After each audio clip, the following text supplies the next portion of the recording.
Bom, crianças, a nossa aula de hoje é ciclo hidrológico. Vamos lá, abram a página, o livro de vocês na página 100. E nós vamos ver aí o ciclo da água, certo? Aí nós temos aqui a letra A, a letra B, a letra C e a letra D. Vemos que se forma um ciclo realmente, olha aí, ó, né? Então vamos lá, vamos começar pela letra A. O que acontece com a água? A parte da água existente na superfície terrestre, ela evapora, certo? E essa evaporação ocorre principalmente com o auxílio do vento e do calor fornecido pelo sol. Após essa água aqui dos oceanos, dos rios, dos lagos, da superfície aqui terrestre evaporar, ela vai para onde? Ela vai para a atmosfera, as mais altas camadas da atmosfera.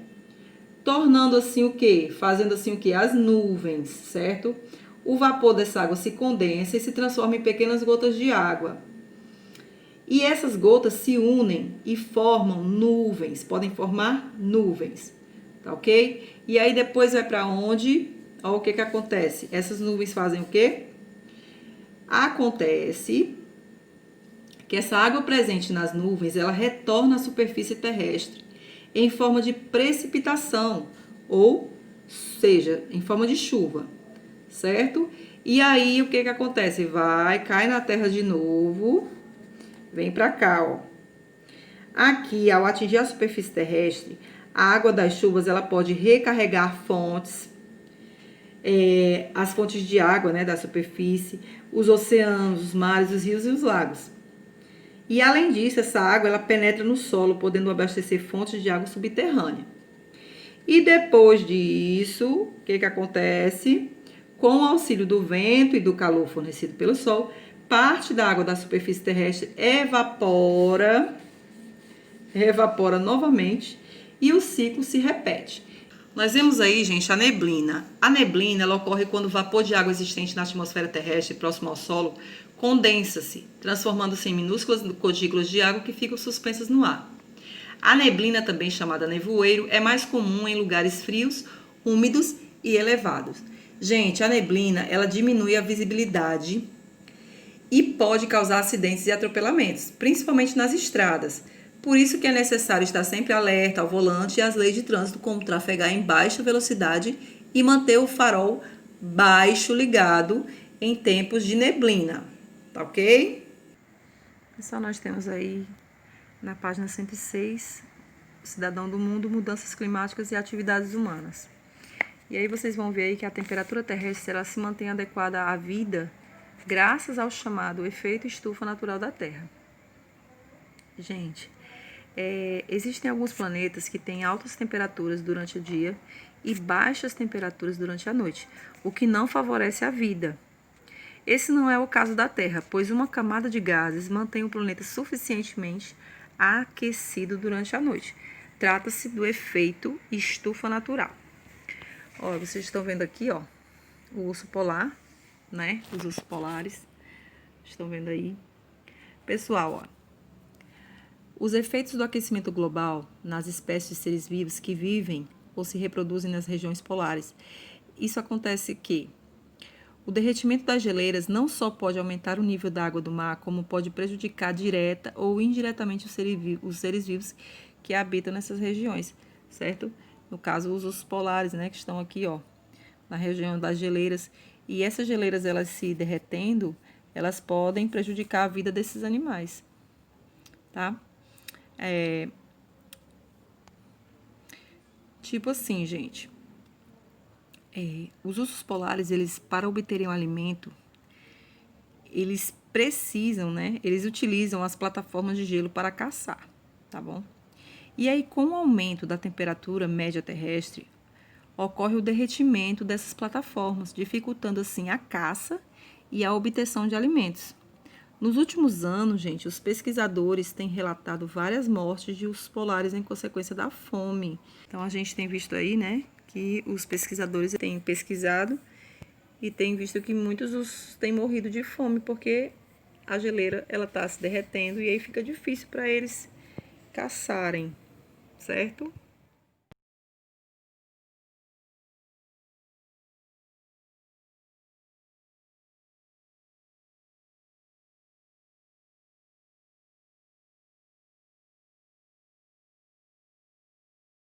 Bom, gente, português, vocês vão abrir ela, a página 158, e vocês vão ver aí seres do folclore. O nosso país, ela tem uma riqueza cultural, né? Aliás, todos os países, eles têm as suas riquezas culturais. E nós aqui do Brasil, nós temos a nossa riqueza cultural. E ela é percebida principalmente por meio de lendas, crenças, canções, provérbios, pratos e festas regionais, certo? Aí nós vamos ver aqui a mula sem cabeça, que são seres folclóricos, né? Aí o curupira, o saci-pererê, a iara, o boto. Aí nós vamos falar agora aqui um pouquinho do curupira, tá? Que ele tá bem aqui, perto do saci. A lenda, né, diz que ele é um protetor das florestas, ele é bastante forte, tem cabelos ruivos e pés virados para trás. Isso permite que ele engane as pessoas que prejudicam o meio ambiente, como caçadores e lenhadores, ao deixar pegadas investidas na floresta, certo? Gente, isso são lendas, tá? Ou seja, são histórias que não são verídicas, são apenas lendas que, né, que as pessoas contam, quer dizer, é uma cultura, certo?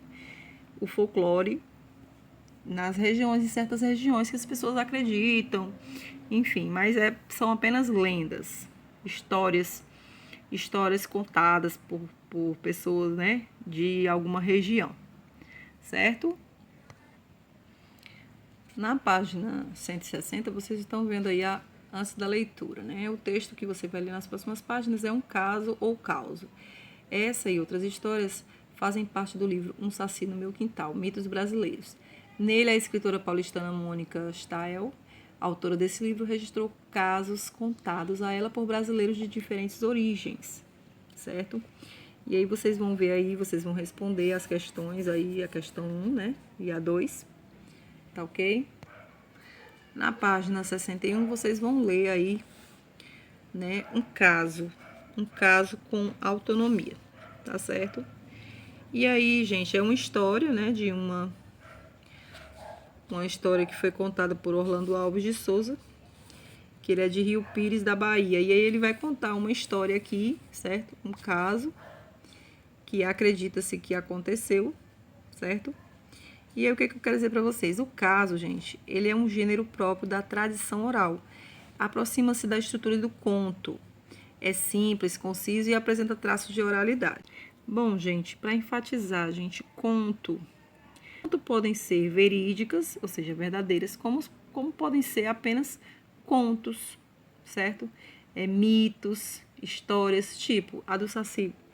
O Saci-Pererê, gente, ele não existe, certo? Ele é um mito, né? É uma história, é uma coisa inventada pela cabeça de alguém que começou a contar essa história e se tornou um folclore, uma tradição, uma cultura brasileira, tá certo?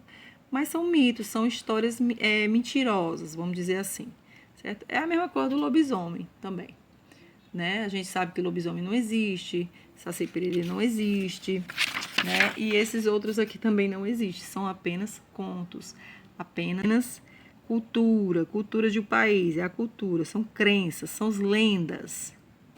E aí vocês vão ler esse texto e vão responder as perguntas do texto das páginas 162, 163 e 164. Tá ok? Aí o que eu quero que vocês façam? Vocês vão fazer a leitura, gente, a leitura silenciosa, certo? Pra que, tia, essa leitura silenciosa? Gente, a leitura silenciosa, ela traz conhecimento global, o conhecimento global do assunto tratado. Aí depois que vocês leem, vocês vão ler em voz alta. E aí só após isso, a finalizar essa leitura, é que vocês vão responder as questões das páginas.